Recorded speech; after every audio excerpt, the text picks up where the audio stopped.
Good evening and welcome to Dateline on Delta TV. I am Esther Oputa. All Progressives Congress APC Saturday held its primary election for the Warri Federal Constituency seat. Our correspondents who monitored the election across the 12th ward in Warri South local government area report that the exercise, which was peaceful, was witnessed by members of the Independent National Electoral Commission (INEC), APC party stalwarts, and security operatives. Party leaders of the APC converged in various wards in Warri South to participate in the Warri Federal House of Representatives seat primary election. The party adopted the option A4, which allows for members of the APC to queue behind their preferred aspirants at their various wards and facilitate easy counting of figures by the returning officers. The various wards visited include Pesu Ward 7, Okere Ward 8, Okumagba 2, Ward 12, Ibudu Ward 9. Others are Bowen Ward 6, Ekurede Urobo Ward 3, and Ejeba Ward 10. Those who spoke with journalists on the significance of the APC primary election for the Warri Federal Constituency seat hailed President Bola Tinubu and Governor Sheriff Oborevwori, describing them as true Democrats who have provided a level playing field for all the aspirants. The speakers, including the chairman of Warri South Local Government Council, Comrade Wayimi Abatenyo, the Commissioner for Women Affairs, Honorable Pat Ajudwa, the member representing Warri South Constituency 2 at Delta State House of Assembly, Honorable Benson Obire, the chairman of the APC in Warri South Local Government Area, Comrade Richard Pesu, Chief Ama Abajo, commended the transparent process and equally praised APC party leaders for comporting themselves in the peaceful manner.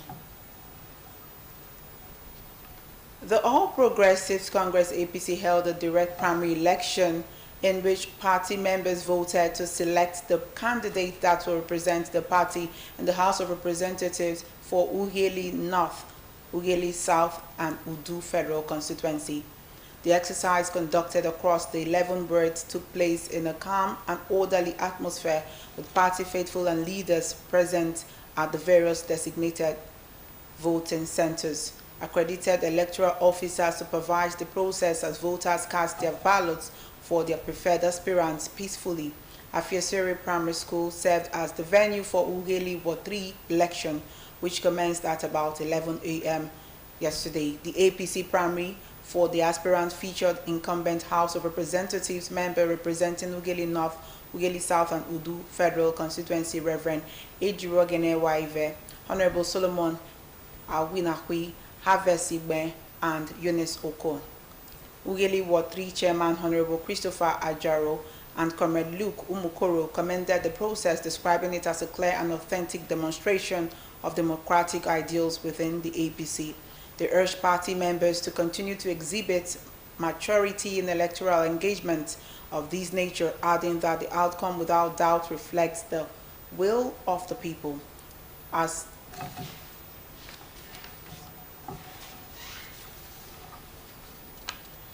the rescheduled House of Representatives primaries announced by the national body of the All Progressives Congress APC was held across the states on Saturday. In Uwe local government area, the primaries were held in all the 10 wards. Honorable Solomon Igrapata and Uwe Council Chairman Chief Anthony Ofoni hailed the peaceful and united manner that heralded the exercise. The report. The All Progressive Congress APC primaries in Uwe local government area held across the 10 wards. In Ward 1 at Alegbo Primary School, Honorable Solomon Igrakpata, Honorable Dafe Makbo, a member House of Assembly, and Honorable Evening Oboro, former member House of Representatives, who stepped down for Honorable Ramsin Onayake, were all on ground in Ward 1. Speaking with newsmen, they lauded the peaceful conduct of the APC party primaries. Quite peaceful, quite orderly. We should come at times and support Honorable Dr. Ramsin Onayake to clinch the APC ticket. At Ward 2, Ogbe Primary School, which is the ward of Minister of Aviation and Aerospace Development, Chief Festus Keyamo, The primary election and accreditation went on smoothly and voters queued to vote. Two of the aspirants stepped down for Honorable Ramsin Onayake, who is seeking election into House of Representatives. Honorable Ramsin Onayake and Chief Ross Ogene Riyat. To especially thank Rights Honorable Evelyn Omabura Oburu for deeming fit to work with the leader's decision. Hence, we decided to come out today to run the primaries. At Ugbomo, Ward 7, the Uwie Local Government Council Chairman, Chief Anthony Ofoni, said the primary election was peaceful and smooth. The council chairman thanked all party faithful in Ugbomo and Ward 7 for coming out en masse to cast their vote for their aspirant of their choice.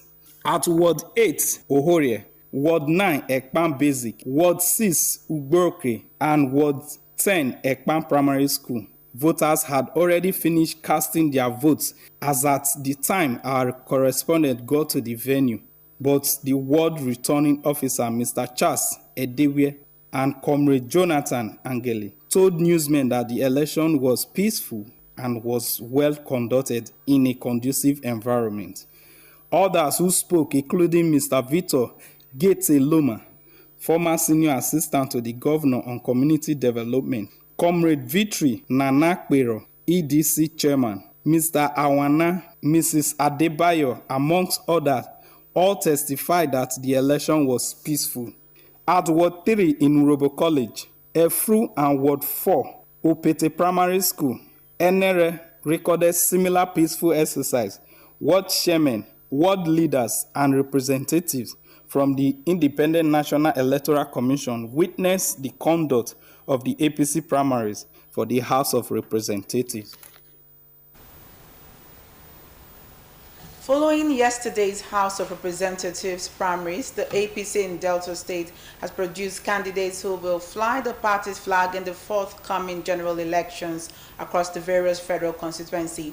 In Ethiope Federal Constituency, Honorable Eriatake Iboriswenu emerged victorious, while in Ugeli Udu Federal Constituency, Reverend Francis Waive secured the ticket after a keenly contested exercise. In Okwe, Saple Uwie Federal Constituency, Honorable Ramsin Onoyake clinched the party's nomination, with Honorable Ndudi Elumelu emerging as flag bearer for Anyosha Oshimili constituency. Other winners are Mr. Emmanuel Osazua for Ika Federal Constituency, Honorable Nnamdi Ezechi for Ndokwa Ukwani, Honorable Julius Pondi for Burutu, Honorable Basil Ganagana for Bomadi Patani, Pastor Ajirogene Ukodiko for Isoko, and Chief Thomas Ereyitomi for Warri Federal Constituency. Governor Sharifo Borewori has commended the peaceful conduct of the All Progressives Congress APC House of Representatives primary election across the state, describing the exercise as orderly, transparent, and a reflection of growing internal unity within the party. Speaking yesterday after casting his vote in Okwe local government area, the governor expressed satisfaction with the high level of participation and the calm atmosphere that characterized the process, noting that it demonstrated increasing political engagement among party members. He also praised the use of direct primaries and the peaceful conduct of stakeholders across constituencies, saying the process showed that members were committed to strengthening internal democracy and building consensus ahead of the 2027 general elections. Governor Borewori expressed confidence that the spirit of unity and peaceful participation witnessed during the exercise would be sustained, while urging party members to remain focused on consolidating support for the party overall success. Other winners at the elections are Mr. Emmanuel Sazowa for Ika Federal Constituency, Honorable Nnamdi Ezechi for Ndokwa Ukwani, Honorable Julius Pondi for Burutu, Honorable Basil Ganagana for Bomadi Patani, Pastor Ajirogene Ukodiko for Isoko, and Chief Thomas Ereyitomi for Warri Federal Constituency.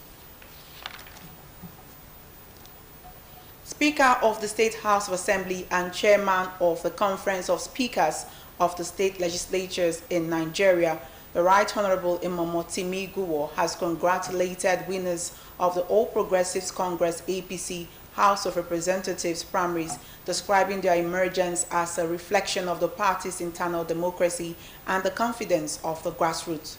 In a statement by his Chief Press Secretary, Nkemweke, the Right Honorable Guwo commended the APC leadership for conducting a peaceful and transparent process, particularly in Delta State, applauding party faithful across the 10 federal constituencies for their disciplined, orderly participation and commitment to the party's ideals.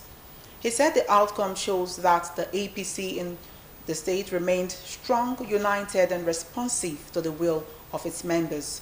He congratulated every candidate who emerged in the primaries and commended those who contested for keeping the process civil and issue-based. Right Honorable Guwo urged the successful candidates to see their victory as a call to service and to immediately begin mobilizing across their constituencies in preparation for the general elections. He called on other aspirants and their supporters to embrace reconciliation in the interest of party unity.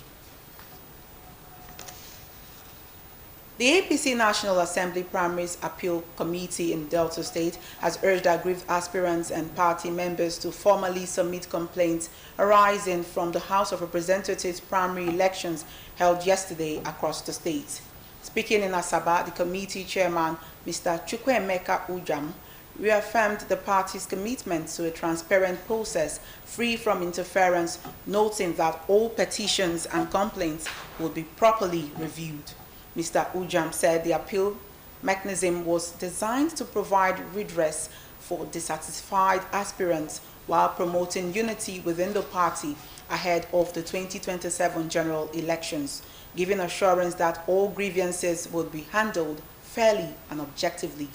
He added that the process was aimed at strengthening internal democracy and ensuring fairness, transparency, and credibility in the conduct of the primaries that produced candidates for the 10 federal constituencies in the state. Away from party matters, media practitioners in the country have been called to preserve human dignity, creativity, and genuine relationships amid the growing influence of artificial intelligence and digital technology. The call was made by Pope Francis in his message to this year's World Communication Sunday celebration and annual observance by the Catholic Church. In Delta State, the events held at the St. Michael Military Chaplaincy 63 Brigade Headquarters, Anwai Road. Violet Moye reports. In his message, read by a veteran broadcaster, Mr. Sami Fejako, Pope Francis warned that excessive dependence on artificial intelligence, AI, could weaken critical thinking, human interaction, and creativity, describing human faces and voices as sacred expression of the human person and reflections of God's image. He also expressed concern over social media algorithms and AI-generated content, noting that they often encourage emotional reactions, social division, and passive consumption of machine-produced materials at the expense of thoughtful reflection and human creativity.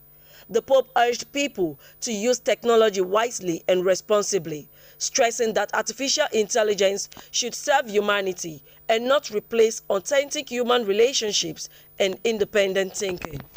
God wanted man and woman to be his interlocutors, and as St. Gregory of Nyssa explained, he imprinted on our faces a reflection of divine love so that we may fully live our humanity through love.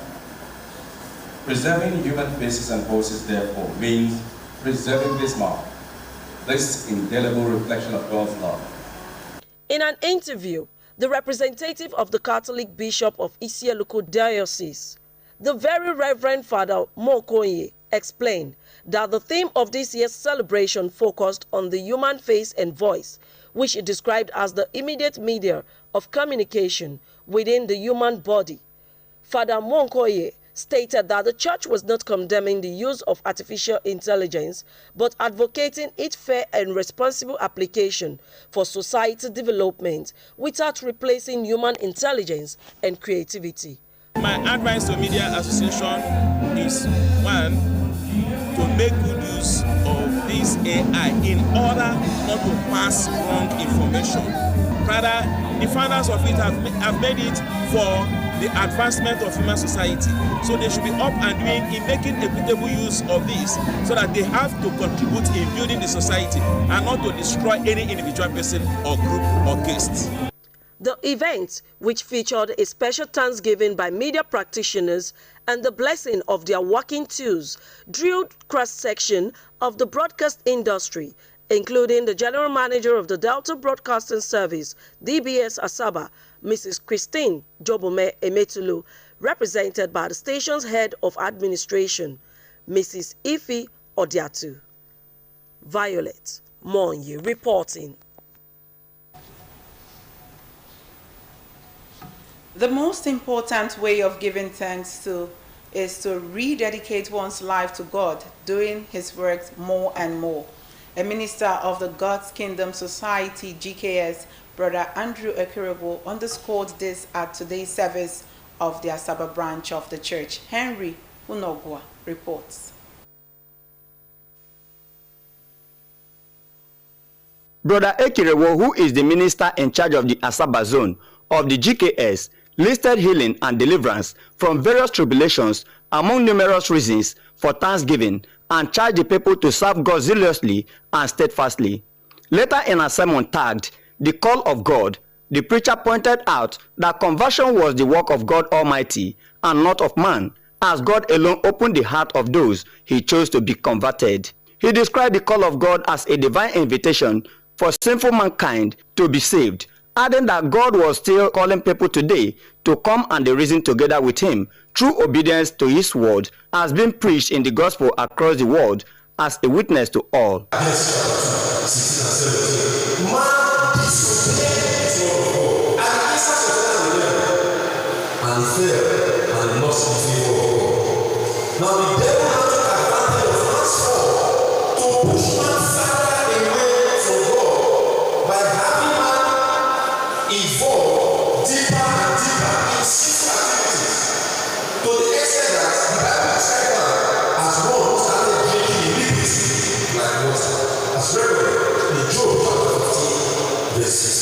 The cleric enjoined those who had heeded to the call of God through faith and the conviction of the truth to be steadfast in God's service and unmovable in their faith, always increasing in the work of God with understanding that their labor were not in vain. The service featured special thanksgiving by individuals and groups in the church.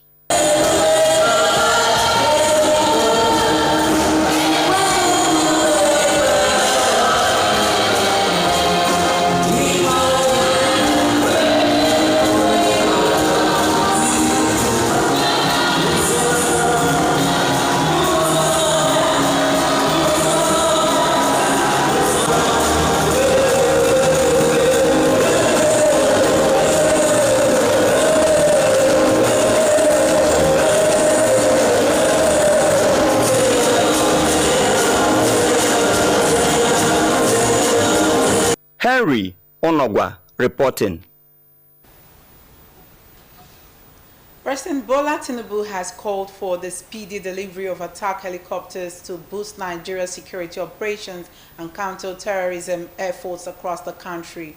President Tinubu made the call during a meeting with a delegation from aircraft manufacturing company Airbus, led by Thierry Clotet, at the Africa CEO Forum in Kigali, Rwanda. The president stressed that Nigeria urgently needed modern aircraft, especially the 3 helicopters already ordered to confront terrorists and strengthen internal security operations. President Tinubu also welcomed Airbus' proposal to establish aircraft maintenance and hangars facilities in Nigeria, describing it as a part of efforts to position the country as a regional aviation hub. In response, Airbus officials expressed readiness to deepen collaboration with Nigeria in commercial and military aviation, including aircraft leasing, human capital development, sustainability projects, and aerospace technology initiatives. The federal government has said it would soon inaugurate a dedicated radio station to broadcast lessons for adults and non-formal education learners across the country. Director of Literacy and Development at the National Commission for Mass Literacy, Adult and Non-Formal Education, NCMLE, Dr. John Ede, disclosed this in Abuja. Dr. Ede said the initiative approved by the Minister of Education, Dr. Tunji Alausa, was aimed at expanding access to learning in remote communities. He noted that the station would broadcast literacy and vocational education programs nationwide using digital technology to reach learners wherever they were. He added that the radio platform would be jointly utilized by the National Commission for Nomadic Education, NCNE, and other agencies responsible for the education of out-of-school children as part of the federal government's strategy to ensure no learner was excluded from education.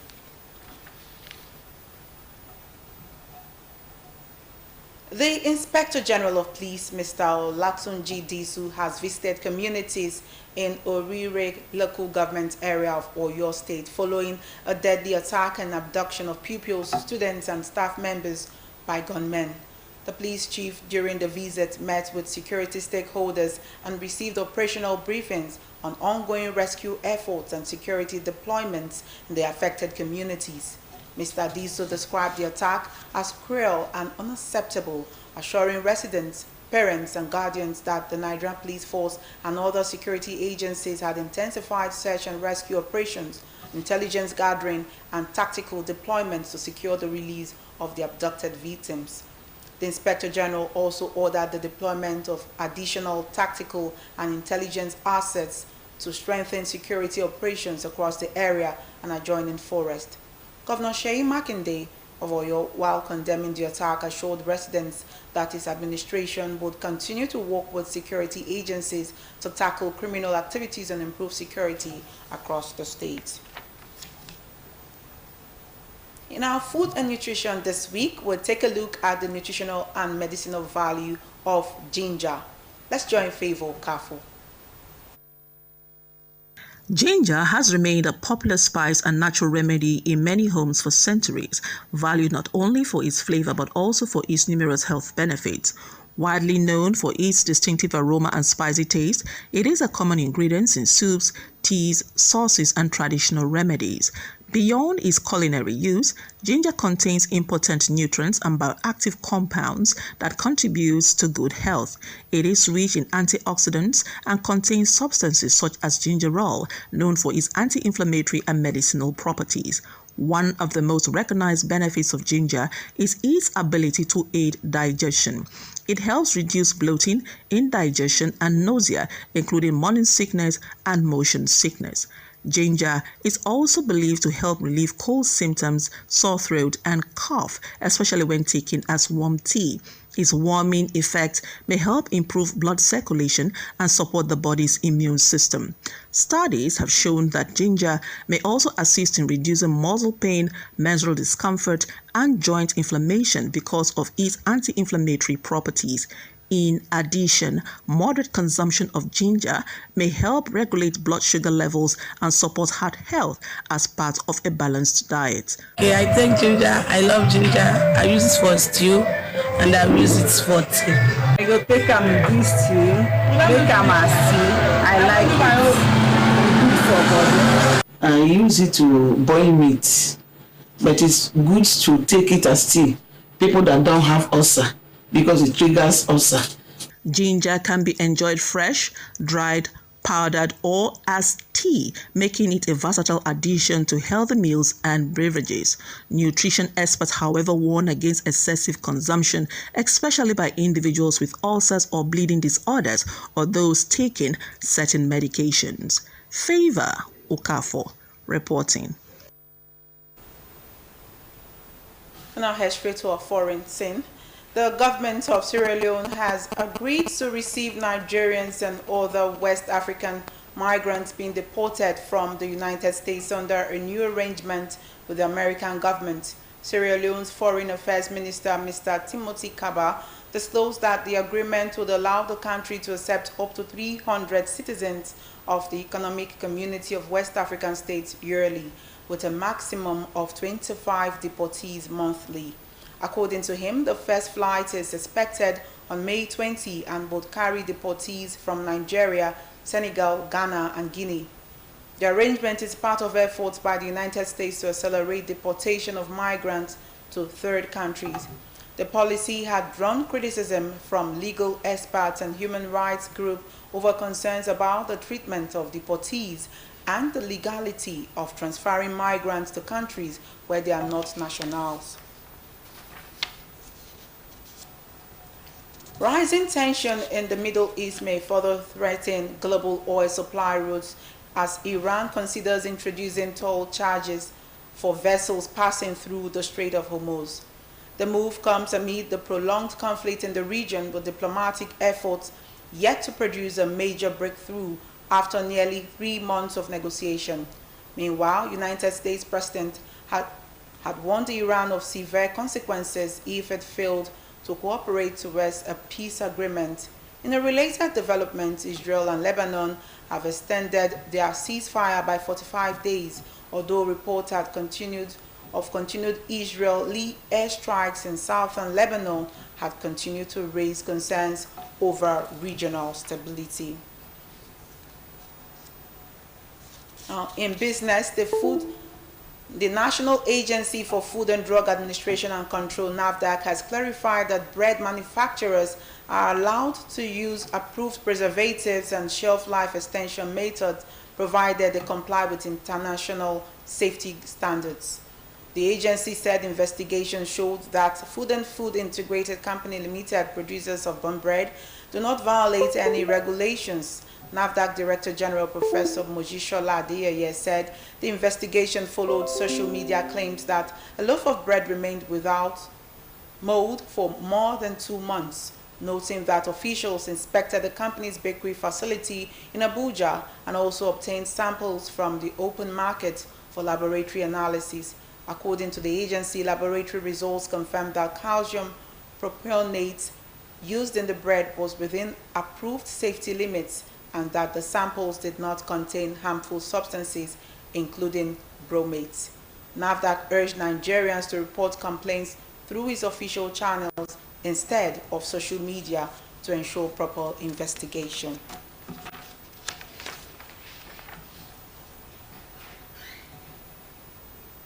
Now to our thought for the day.